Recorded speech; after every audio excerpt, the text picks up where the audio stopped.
Kasus Wus terus melaju cepat sekencang utangnya yang kini mencapai 116 triliun rupiah. Apa yang terjadi di Istana Senin 3 November 2005 bisa menjadi indikator kasus Wus bakal ditangani serius.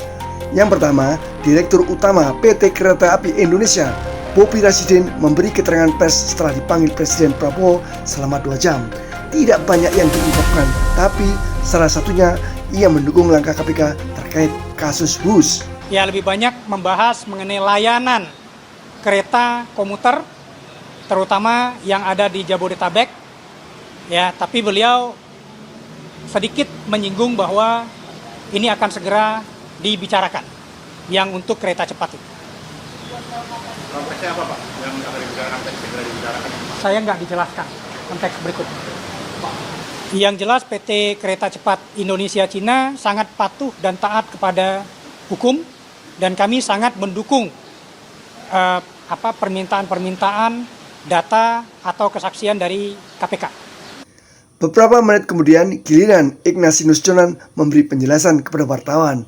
Di era Jokowi, Jonan menjabat sebagai Menteri Perhubungan yang menolak proyek Wus karena memang tidak layak dioperasikan. Jonan akhirnya direshuffle digantikan Budi Karya Sumadi. Saat ditanya wartawan di istana, Jonan sambil tersenyum mengaku tidak membahas Wus saat bertemu Presiden. Kami diterima Bapak Presiden yang diprakarsai oleh Bapak Seskap selama kurang lebih 2 jam. Lama sekali ya. Iya, saya terima kasih sekali sih.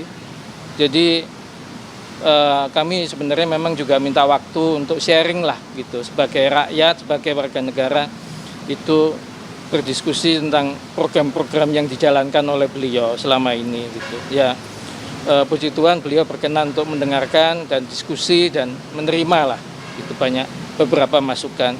Kami juga sharing tentang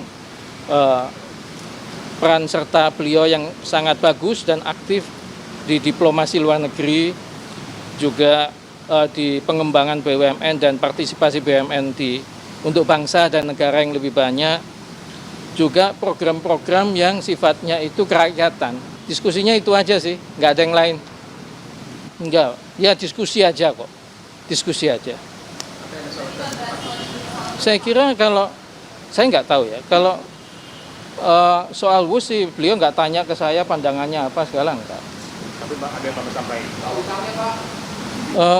Ya nggak ada sama sekali dibahas. Saya pikir sih mestinya beliau kan pasti punya kebijakan sendiri ya mengenai ini kan, ya kan Wusnya sendiri kalau secara operasional bagus. Kalau yang lain-lain ya mungkin tanya beliau sendiri deh. Gitu tadi ya misalnya soal pengelolaannya bagaimana, hutangnya bagaimana, mungkin boleh tanya sendiri sih karena tadi nggak dibahas.